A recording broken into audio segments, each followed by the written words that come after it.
Here are 7 things we can all learn from Richard Branson. Number 7. Minimize your weakness. Born in 1950, Branson enjoyed a happy childhood, with parents who considered their children equals, and who often set challenges to make them self-reliant. Branson's parents were supportive of his endeavors from an early age. Branson's mother was an entrepreneur herself, and one of her most successful ventures was building and selling wooden tissue boxes and wastepaper bins. However, as unbelievable as it may sound, but is the case with plenty of self-made entrepreneurs, Branson had poor academic performance. He attended Stowe School, an independent school in Buckinghamshire, until the age of 16. While attending school, many of Branson's teachers considered him to be a bit slow and lazy. He was in fact dyslexic, and admits that by the age of 8, he still couldn't read, and was hopeless in math and sciences. As British schools worshiped the sportsman, Branson realized that he needed to channel his energy into doing well on the field. Before Branson left school, headmaster Robert Drayson said to him, "You'll either go to prison or become a millionaire." You know what? That headmaster was onto something. Instead of feeling sorry for himself and seeing himself like one big failure, Branson recognized his weaknesses, but also recognized his strengths, his ability to make things happen. Number 6. Always be bold. Branson expressed his desire to become an entrepreneur at a young age. At the age of 16, his first business venture was a magazine called Student. Later on, Branson started his record business from an old manor where he ran the magazine. Whenever Branson saw a need for something in the market, he asked, why shouldn't he do it? Branson advertised popular records in his magazine, and the new business was an overnight success. Trading under the name Virgin, Branson sold records for considerably less than the traditional record stores. Branson once said, "There is no point in starting your own business unless you do it out of a sense of frustration." The name Virgin was suggested by one of Branson's early employees because they were all new at business. Another example of his boldness is how he entered the airline industry. Branson's first successful entry into the airline industry was during a trip to Puerto Rico.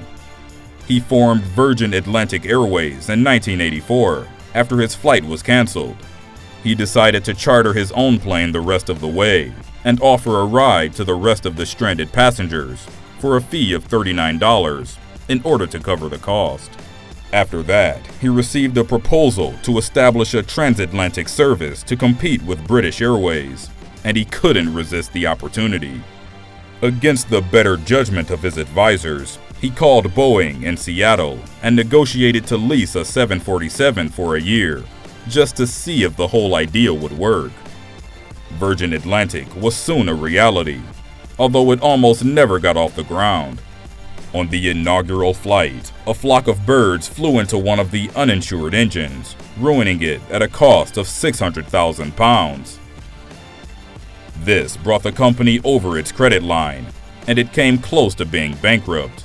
Only an emergency recall of cash from Virgin's overseas operations got everything through. Number 5. Do the opposite.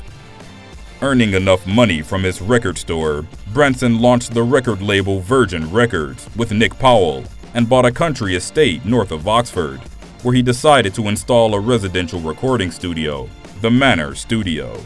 The first act Virgin signed was an unusual choice. A young musician called Mike Oldfield had spent months perfecting a recording that had no vocals and a lot of bells and other unusual instruments. This was a bizarre first choice for what was intended as a rock music label, but it paid off. Oldfield's album Tubular Bells was one of the biggest selling records of the 1970s, and helped bankroll Virgin's early years in the business.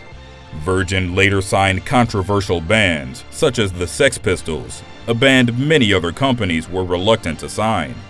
However, Branson saw opportunities where others could only see risks with the band. Branson was willing to go against convention and do the complete opposite of what the trend was. Virgin Records would go on to sign other artists, including the Rolling Stones, Peter Gabriel, UB40, Steve Winwood, Paula Abdul, Culture Club, Phil Collins, and the Human League. By the early 80s, Virgin had become an unconventional big label to contend with because of Branson's willingness to step outside the box with artists many contemporary labels were afraid to sign. Number 4. Nothing is ever too big. Necker Island is a 74-acre island in the British Virgin Islands that's entirely owned by Sir Richard Branson. The whole island operates like a resort that can accommodate up to 34 guests. When Branson bought the island, it was uninhabited. He purchased the island at the age of 28, just 6 years after starting Virgin Group. The story behind the sale completely shows Branson's attitude in life. Richard Branson first became aware of the British Virgin Islands in 1978. He had actually never heard of the Virgin Islands, had no idea where they were located, or knew that the islands were actually called the British Virgin Islands. He had just been trying to impress a girl he liked. They were still in the early days of Virgin Records, and Branson by no means had the cash to buy an island. Luckily for Branson, the realtor didn't know this and offered him an all-expenses-paid trip to see the islands. Branson agreed to go on one condition, only if he could bring a guest. Seriously, I love the balls on this guy. Anyways, they were given a luxury villa and went around the islands by helicopter. The final island he saw was Necker Island, and after climbing the hill and being stunned by the view and wildlife, he decided there was no way he couldn't purchase the island. However, Branson had no money to buy the island, but he figured he had nothing to lose, and he made an offer with an amount that he thought he could come up with from the bank. After making a lowball bid of $100,000 for the $6 million island, the owner said no, and Branson actually had to find his way off the island. But he was in luck. After a year, nobody else had made an offer on Necker Island. This time, the owner of the island was desperate to sell. Virgin Records was in a much better position than it had been a year before, so Branson quickly agreed to a purchase price of $180,000. The only condition was that Branson would need to build a resort on the island within 4 years. The rest is history. Number 3. Get inspiration from others. Branson has stated in a number of interviews that he has been much influenced by nonfiction books. Branson frequently cites Long Walk to Freedom, Nelson Mandela's autobiography, as one of the most influential books he has read. Mandela wasn't just a personal inspiration to Branson, he was a friend as well. One of the best lessons from Mandela that guide and inspire Branson is letting your vision guide you instead of your fear. In his own book, one of the most interesting parts is the soul-searching that Branson did when he turned 40. Branson decided to put much of his free time into philanthropy.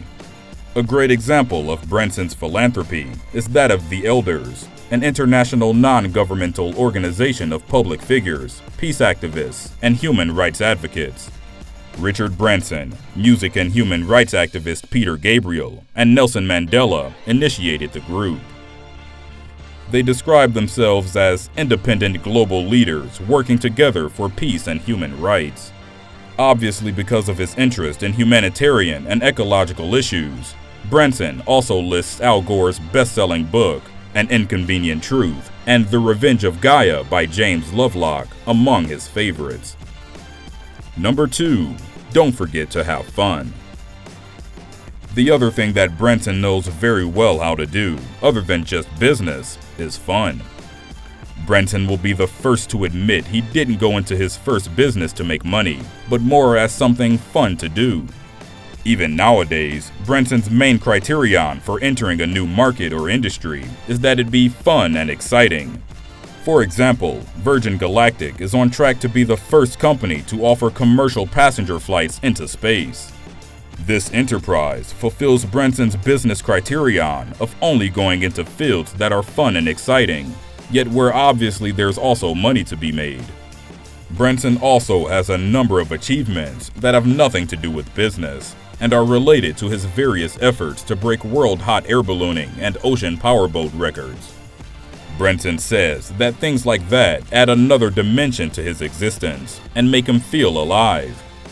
Branson is also known for his preference of casual clothing, both at home and the workplace. He has a distinct dislike of ties, and there's been his lifelong campaign to, quote, say bye to the tie. He often carries a pair of scissors with him at all times, ready to cut off a tie of anyone at his company. What's even funnier is the fact that he even owns a pillow on Necker Island, completely made up of some of the ties he's cut. According to Branson, most people in business dress the same, and that contributes to them acting the same. Wearing a tie restricts new ideas and innovative thoughts. Although I don't have the same hate for ties, what I can agree on is the fact that business people need to embrace change. Number 1. Do it right. Branson's march to riches did begin with a somewhat less benign and fun-loving version of failure, a youthful foray into tax fraud, in which he was caught red-handed. Though his chain of record shops was growing, it was actually losing money.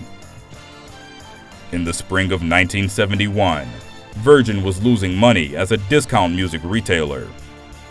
Its record shop on London's Oxford Street was popular and its mail-order business was growing, but thanks in part to its rock-bottom prices, the company was burning cash and digging itself deeply into debt.